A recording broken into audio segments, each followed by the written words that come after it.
Dans la série des héros de la foi, connais-tu le frère André? Voici une courte biographie et quelques réflexions. Andy Vanderbilt, connu sous le nom de frère André, est né en 1928. Il est le fils d'un forgeron sourd et d'une mère semi-invalide.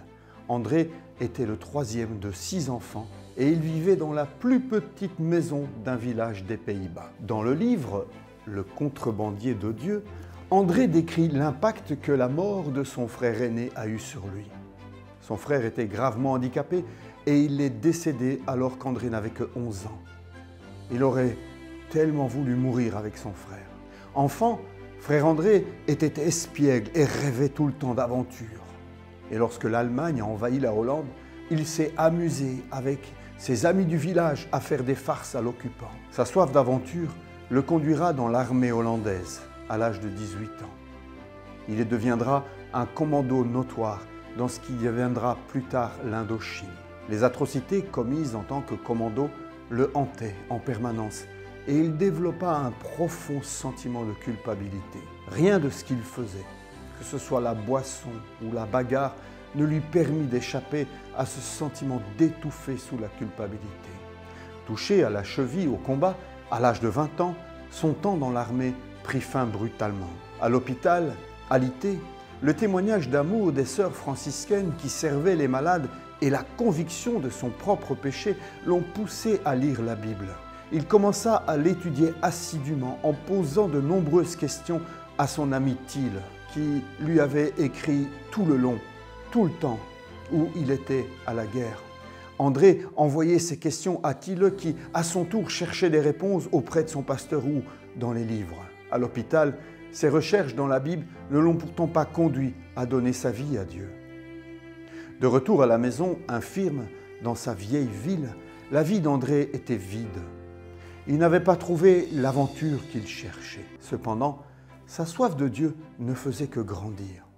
Chaque soir, il assistait à une réunion à l'église et pendant la journée, il lisait la Bible et recherchait les versets bibliques mentionnés dans les sermons qu'il avait entendus. Enfin, un soir, il abandonna son ego et il pria « Seigneur, si tu me montres le chemin, je te suivrai. » Peu de temps après être devenu chrétien, frère André assista à une réunion d'évangélisation conduite par l'évangéliste néerlandais Arne Donker. Lors de cette réunion, il répondit à l'appel pour devenir missionnaire.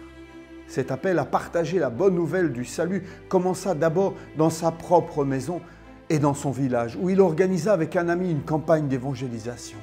En attendant de pouvoir partir en mission, il travailla dans une chocolaterie. Il fit de cette chocolaterie son champ missionnaire et de nombreux collègues de travail donnèrent leur vie à Christ sous son ministère. L'atmosphère au travail changea radicalement et rapidement des groupes de prière s'y développèrent. Suite à la blessure de guerre à la cheville, André boitait et était légèrement handicapé. Mais cela ne l'empêchait pas de travailler. Son patron était très satisfait de son travail, mais aussi de l'évangélisation de son usine, parce que toute l'atmosphère changea. Alors, il proposa une augmentation. Et André monta en grade dans l'entreprise et occupa un poste plus valorisant. Pourtant, frère André ne perdait pas de vue son appel à la mission. Il réalisa qu'il devait se former pour cela. Il arrêta de fumer et, avec les économies faites, il s'acheta des livres d'études sur la mission, des dictionnaires et des commentaires bibliques. Il étudiait durant tous ses temps libres. Un jour, il apprit l'existence d'un collège biblique à Glasgow, géré par la WEC, une mission. En 2 ans, il pourrait y être formé au travail missionnaire. C'est ce qu'il voulait le plus. Incertain quant à la volonté de Dieu pour sa vie, il décida de consacrer un dimanche après-midi pour prier et être seul avec Dieu.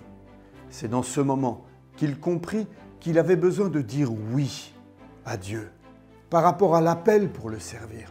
Il avait déjà dit oui, mais toujours avec des excuses du genre « oui, mais je suis boiteux, oui, mais je n'ai pas assez étudié ». Cet après-midi-là, il s'abandonna à la volonté de Dieu pour sa vie et chose miraculeuse, sa cheville fut guérie. Il postula pour le collège biblique de Glasgow et fut accepté. sans les finances, sans soutien, sans éducation, et aussi sachant qu'il perdrait son amoureuse du moment, il décida d'y aller par la foi. Au moment d'y aller, il reçut un télégramme de la WEC lui disant que son admission était repoussée d'une année. Mais croyant que Dieu le voulait là-bas, il s'y rendit quand même en 1952. Il passa les premiers mois à se rendre utile comme il pouvait et à repeindre le bâtiment du siège de la mission en Angleterre. Il avait pris la bonne habitude de prendre quotidiennement, chaque jour, des moments de calme avec le Seigneur. Et c'est seulement en septembre 1953 qu'il put commencer ses études à la WEC. C'est le Glasgow Bible College. Au-dessus de l'entrée du collège se trouvaient les mots « avoir foi en Dieu ». Et au cours des 2 années suivantes, tout en étudiant, il apprit effectivement à avoir foi en Dieu et à la mettre en pratique de nombreuses manières. Il a vu Dieu pourvoir à tous ses besoins essentiels et toujours pourvoir à tout au long de ses études. Dans le livre « Le contrebandé de Dieu », il raconte combien c'est passionnant d'attendre pour voir comment Dieu pourvoirait à ses besoins. Voici une de ces histoires merveilleuses de la provision de Dieu pour lui. Pour rester une année de plus en Angleterre et finir ses études, frère André devait payer son visa, mais il n'avait pas le shilling nécessaire et il s'attendait à Dieu pour cela. Il restait 1 jour pour faire les démarches. Il reçut ce jour-là un visiteur et il croyait que cet homme venait le visiter pour lui donner le shilling manquant. Mais il n'en fut rien. Au contraire, ce visiteur venait solliciter une aide financière à André.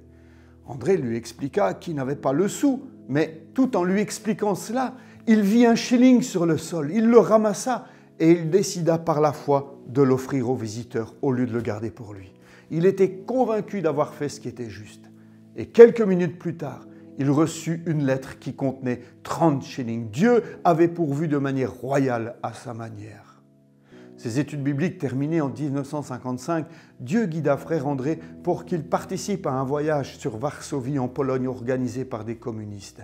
Ce serait le premier de nombreux voyages dans les pays communistes. Lors de ce voyage, le frère André en profita pour visiter des églises locales et il s'entretint avec des chrétiens du pays. De retour en Hollande, il a eu de nombreuses occasions de partager son voyage et sur la façon dont les chrétiens vivaient derrière le rideau de fer. Des semaines plus tard, il participa à un voyage en Tchécoslovaquie. Il parvint à prendre un peu de distance par rapport au voyage organisé par les communistes pour découvrir que l'Église souffrait et que les Bibles étaient très rares. Il fut sanctionné pour s'être éclipsé de la visite officielle et d'avoir pris contact avec des chrétiens. C'était interdit. On l'informa qu'il lui serait interdit de revenir dans le pays. Peu importait. Son voyage lui avait ouvert les yeux sur les besoins de l'Église derrière le rideau de fer et cela allait devenir son champ de mission. Dans les années suivantes, André consacra sa vie aux besoins de l'Église dans les pays communistes. Dieu lui fit don d'une nouvelle Volkswagen Beetle, très connue. Et avec elle, frère André a fait passer des Bibles et de la littérature en contrebande dans les pays communistes. Seul, pendant les premières années, André travailla sans relâche au service des églises derrière le rideau de fer. Quand André avait terminé un voyage, il retournait en Hollande où il partageait son expérience et retournait ensuite dans l'un de ces pays.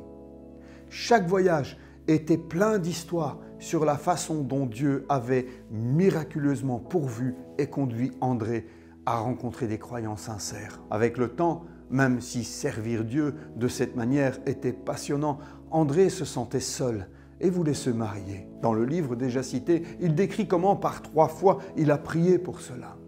À la 3e fois, Dieu l'exauça en lui rappelant une dame qu'il avait connue à la chocolaterie. Il n'avait pas eu de contact avec Corrie Van Damme depuis longtemps et il décida d'aller la voir. Par la grâce de Dieu, Corrie était toujours célibataire. Ils sont devenus de grands amis pour finalement se marier le 27 juin 1958 à Alkmaar, aux Pays-Bas. Au fil des ans, Dieu a béni Corrie et André avec 5 enfants, 3 garçons et 2 filles.